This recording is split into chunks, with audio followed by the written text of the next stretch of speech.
125 million people continue to be exposed to asbestos in the workplace. So there's a big cost to humans using asbestos in dollars and lives. Research that goes into these decisions has to be directed by independent, unconflicted scientists. It's not something that just affects workers, it affects everyone. Saving one life is great, but saving many more is what I hope to accomplish. Making a profit off of people's pain and lives is wrong. We can't quit, not as long as there are hundreds of thousands of people still to be diagnosed. Ban the asbestos once and for all. First, I wanted to comment on the gentleman earlier with the paper-thin suit. I was here about 3 years ago, and I presented the same suit. I see this. I'm an asbestos inspector. I manage a lot of projects, and I see these paper-thin suits and the workers being exposed. They don't even hold up putting them on. They just rip and tear. I don't know what their use is, other than some sort of compliance. But once they're ripped, I mean, basically you've got to go out, decon, put a new suit on, and keep ripping. I understand what you're saying. Tim, your pictures, it's like I've been to where those pictures are taken. I see that all the time. Thousands of photos that show the same problems. It's more of a case not finding, intact asbestos. It's mostly damaged when I go out there. It's kind of like what Tim was saying. Look at the photos. It tells a story. Well, I'd like to thank Linda and ADAO for the opportunity to give my presentation at ADAO's 15th annual Asbestos. We're in Washington, D.C. This is truly an honor. Thank you. It was also an honor being part of ADAO's March for Justice and Remembrance yesterday at the National Mall, alongside many other advocates and supporters making a positive difference together. I also want to thank ADAO for allowing me the privilege to provide an exhibit of asbestos-related items here at the conference, along with Earl Dotter's amazing badges exhibit. The response and feedback about these exhibits from previous ADAO conferences have been very positive and encouraging, demonstrating a great interest in learning more about asbestos awareness. And what better way to create awareness and prevention than to show the many ways of how asbestos can and does impact all our lives. It's for this purpose, awareness and prevention, as an industrial hygienist and asbestos professional over the years, I've documented asbestos-containing materials and products, asbestos manufacture, literature, and sharing this information through thousands of photographs and training resources. Many of my photos have been utilized in ADAO's successful and ongoing Asbestos See for Yourself campaign, which has garnered tremendous interest. There's a very real need for asbestos education and help to prevent exposures to the seemingly ubiquitous carcinogenic dust. It was no coincidence that the U.S. government realized these issues too when asbestos was first recognized and regulated as a serious public health threat by the newly created EPA and OSHA organizations in the early 1970s, setting a workplace exposure standard and instituting limited bans on certain applications of asbestos, such as instituting the bans on spray-applied fireproofing, for example. In the 1980s, the U.S. government conducted building surveys and determined there was a significant asbestos problem in our country, eventually paving the way in the late 1980s for the enactment of volumes of regulations requiring specialized training and protocol for removal and inspection and many other issues. To begin to manage the asbestos problem, we need to know where the asbestos materials are located. To answer the question, where is it? We have many laws already in place that require building/facility owners and employers to inspect for asbestos and communicate the hazard. To inspect for asbestos prior to disturbance. This is directly from OSHA. Before work, subject to this standard is begun, building and facility owners shall determine the presence, location, and quantity of ACM or PACM at the worksite. Requires employers to either presume or certain building materials contain asbestos, PACM, or conduct proper tests on the building materials to refute the PACM. Building owners must also inform employees, employers, of other employees, subcontractors, of the presence, location, and the quantity of asbestos-containing materials, as with communication. This usually, almost always, requires an accredited asbestos inspector.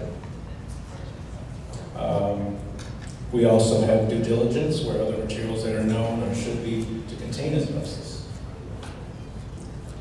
And requirements for asbestos training, certain building personnel, like housekeeping and maintenance. In addition to OSHA, the EPA has their own set of requirements for asbestos inspections, usually covering renovations or demolitions, but also for schools, which require inspections, the AHERA, and training requirements for asbestos inspectors, which include proper certification. This is typically a 3-day course. Respirator training, medical evaluations to wear the respirator, negative pressure respirator, state accreditations, such as the state where I live, issues a photo kind of accreditation card, almost like a license, but they call it accreditation. So that state is Michigan. Other states that have programs have similar requirements. Some of the training that's involved usually involves hands-on training where you have to go out and sample materials, but it's short duration. I really don't think the training is adequate for the volume of material out there and the conditions that we're required to look at.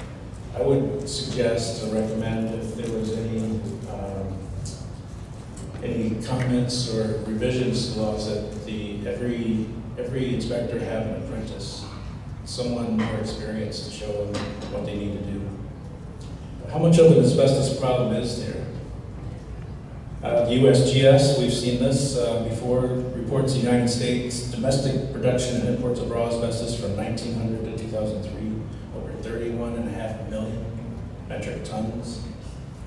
Keeping in mind this figure does not include asbestos-contaminated vermiculite or importation of untold quantities of manufactured asbestos products. So there's a lot of asbestos. It would seem we have surrounded ourselves with asbestos in the places where we live, where we work, where we worship, where we shop, and every other everyday place. And because asbestos is not completely banned, we're still importing asbestos, as we've heard, and also finding asbestos contamination in new products. We've heard talc mentioned a number of times. Asbestos, what is it?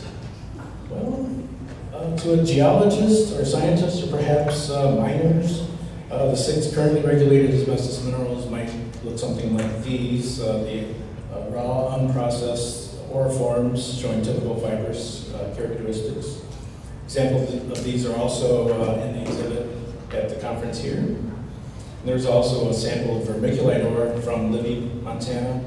And if you look at it, it's almost all solid fibrous, amphibole with a little bit of vermiculite in it. And that's the actual, I guess, ore that was mined, so that you can really see that how the asbestos would have been involved with the processing.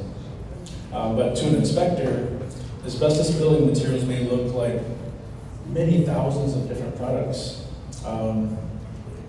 Many things are just suspect. We look at the ceilings, we look at the walls, we look at the floors. The wall suspect, the ceiling suspect. What's underneath this carpet? Is the glue, the adhesive, does that contain asbestos? Remember those thousands of photos that have documented on asbestos materials?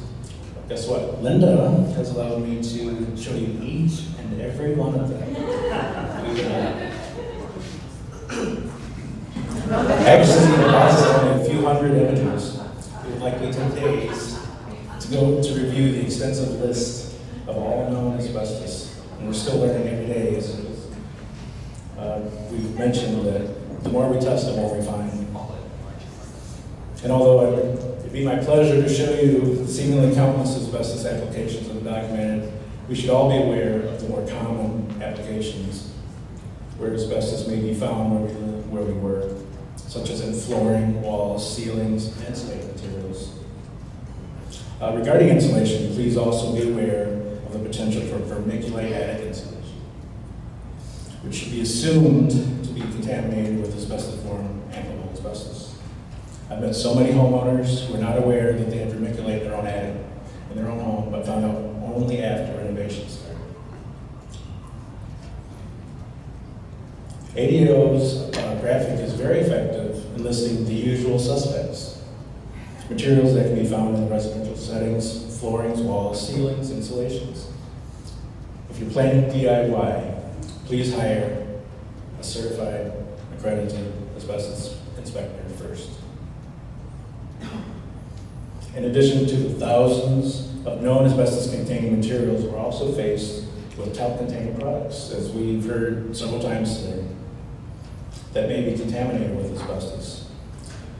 I personally collected samples of Claire's makeup kits to actually verify the claims I heard in the news reports.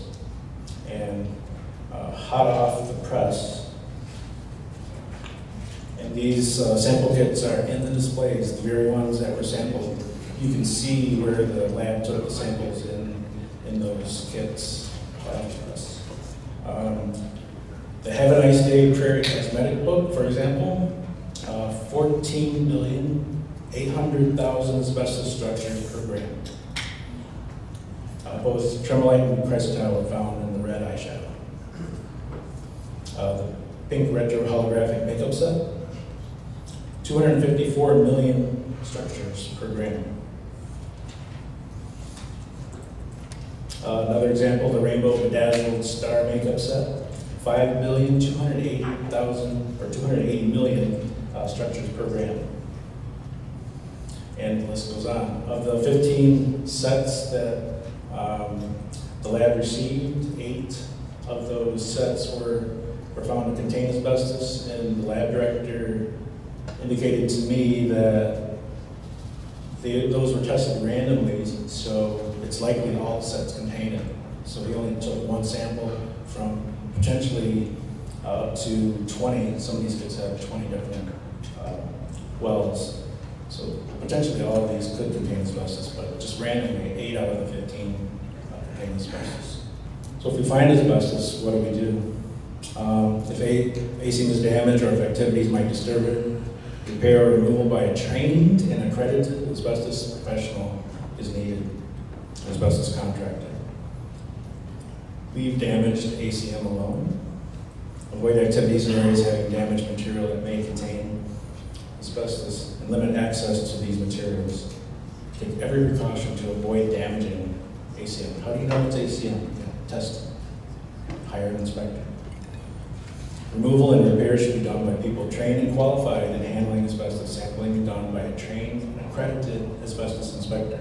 Don't dust, sweep, vacuum debris that may contain asbestos. Don't saw, sand, scrape, drill holes, asbestos-containing materials. Also wanted to share a couple of other observations I've encountered recently. One is the apparent fact that the Russian asbestos lobby is trying to influence the American public opinion by posting propaganda, believe that or not, on popular social media platforms. There are at least, at last count, several hundred individual graphics promoting chrysotile asbestos by the pro-chrysotile asbestos group. Or most of the posts are in English, which one could assume is geared toward the American audience. Are we really going to be swayed to believe chrysotile is safe? No. Lastly, you may find it difficult to believe that there's a thriving asbestos tourism industry in the Thetford Mines, Black Lake area of Quebec, Canada, complete with a large asbestos museum, mineral museum, and bus tours around the abandoned asbestos mines, and a chance to look across the landscape atop a newly refurbished mine shaft structure dubbed the KB3 project.